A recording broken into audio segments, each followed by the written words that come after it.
Hello, everyone. This is Rabbi Shlomo Kogel from Chabad of the West Side. First of all, hello to our dear community who we've been seeing each other quite a bit virtually lately, but looking very much forward to being together again. Hoping you're all well with your families. Just a message from the Parsha and also the days that we're in. The name of the Parsha is Emor. Emor means speak. And we know that the name of a parsha is also meaningful and also has instruction for us because it is part of Torah. The Torah calls the parsha Emor. And what it means simply is that the Torah is telling us to speak. Specifically, it's talking about speaking to the Kohanim, but the name of the parsha in a broader sense speaks to all of us. And the instruction is Emor, speak. Speak constantly. And the question is, obviously, the Torah is not telling us just to speak for speaking's sake, to exercise our verbal skills and to move our lips and to babble. Obviously, the Torah says speak means thoughtfully and things with content and things that we've thought about and we believe in, and to express them verbally. And the question is, if we're talking about something with content and thoughtful, something that's meaningful to us, why isn't it sufficient to have that in our minds? The Torah can tell us, be thoughtful, be deep, have content in your mind, and that's exactly what the lesson is. That is not sufficient. And more, we have to speak and we have the mitzvah of sharing with others. And it's a basic expression of Avas Yisrael, of love for a fellow. It's one of the most meaningful ways of caring, showing care for another person, is Emor, when we don't keep things bottled up inside of us and be content with that, but to be mindful and to share with others, to share our thoughts. And obviously, the purpose of speaking is to have an impact on the other person, not just for the sake of mouthing off. So when we speak, we have to be mindful to speak in a way that will actually impact our listener. And what the Torah teaches us here is in the word, in the choice of word for speaking that the Torah chooses, Emor. There's Vayida, there's Daber. There are other words that the Torah could have used, and we know that Emor, what's unique about Emor speaking, means speaking gently. Dibur represents a harsher tone of speaking when you're instructing. Emor means to speak gently. And so this here is the lesson that, very simply, without any profound lessons, it's profound in and of itself, that we ought to speak and open up and share with others as an act of Avas Yisrael. And this is true also without taking into account the particular behavior of the listener. We learn the Pirkei Avos, the ethics of our fathers, and there's a teaching there that says, Al todin es chavercha ad shetagia limkomo. Do not judge your fellow until you reach his place, that you experience his challenges.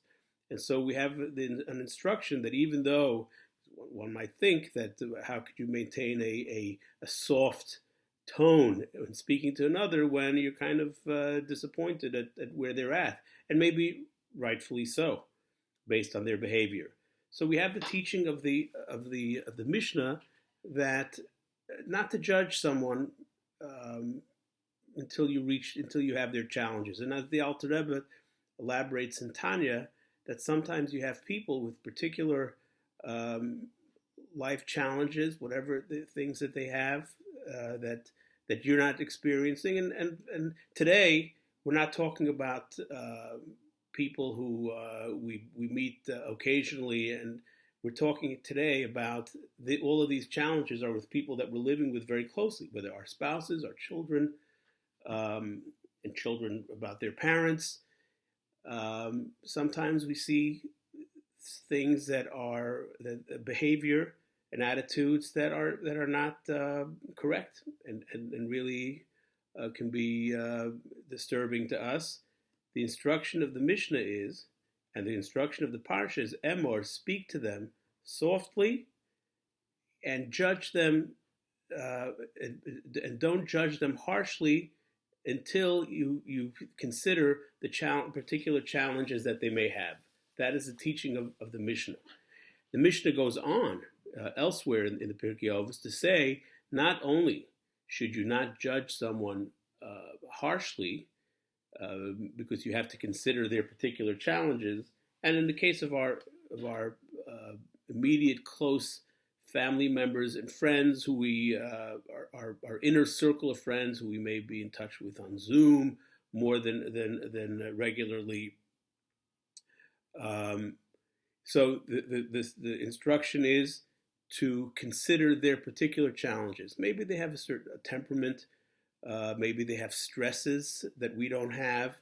We have to cut people some slack and kind of judge them based taking into consideration their particular challenges. But the Mishnah goes on and says, "Have a done as kol ha'odam l'kaf schus," that we should judge people meritoriously. Now this needs to be thought about. Here the instruction is speak to people gently and with the purpose of affecting them and impacting them with our words, giving people the benefit of the doubt, taking into consideration their challenges. But here the Mishnah takes it a step further and says to judge them meritoriously. And the question is, when a person is misbehaving or has a bad attitude okay, you have to cut them some slack and consider their challenges, but to judge them meritoriously? What does the Mishnah mean with that? And the Rebbe explains that what it means is that when a person is faced with a certain set of challenges, that is an indication, and that we don't have, that's an indication that Hashem feels that person is able to overcome challenges. And therefore, the person is given those challenges in order to overcome them and to fully realize their potential. We perhaps are weaker and don't have the strength to deal with such challenges, and so Hashem doesn't give us those challenges. So the judging meritoriously means is looking when a person has challenges, even if they fail, even if they don't overcome the challenges, the very fact that Hashem gave them the challenge is an indication that there's some very, very deep abilities that this person has. And that's what we have to judge meritoriously. There's a story of the Rebbe, and I don't know if I remember the exact details, but I think it was about someone who was going to marry a non-Jewish girl, and he passed by the Rebbe for dollars, and he told the Rebbe about it. And the Rebbe told him, surprisingly, he says, "I envy you." Why does the Rebbe envy him? He says, because Hashem gave you a challenge that's obvious that you have very, very deep abilities to overcome even a challenge such as this. And that's something which the Rebbe says he doesn't have. He wasn't faced with such a challenge.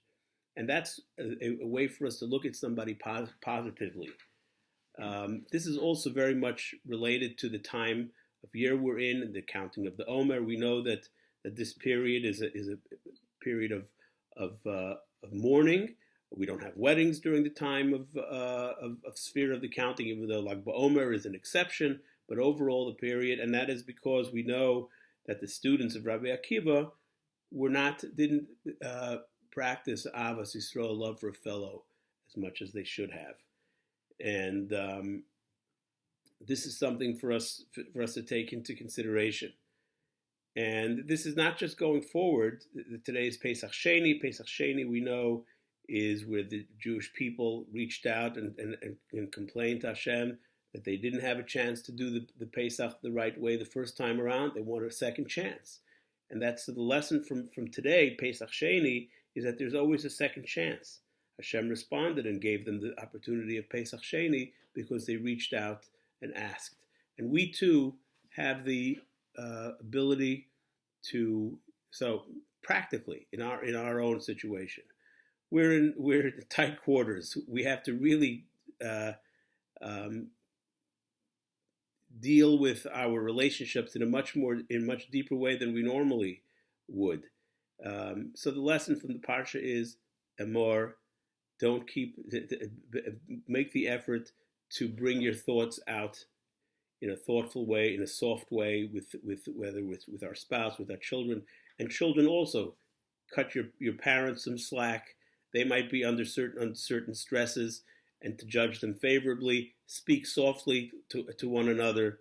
It is the lesson of the time of Omer, when we have to be especially considerate of the mitzvah of Avos Yisrael, of loving a fellow as ourselves, and remember the lesson of Pesach Sheni, that even if we haven't been exemplary in this area up until now, Pesach Sheni gives us a lesson that we can repair it with a good word, with a soft word, and changing our approach. We can not only affect the future, but we can correct the past.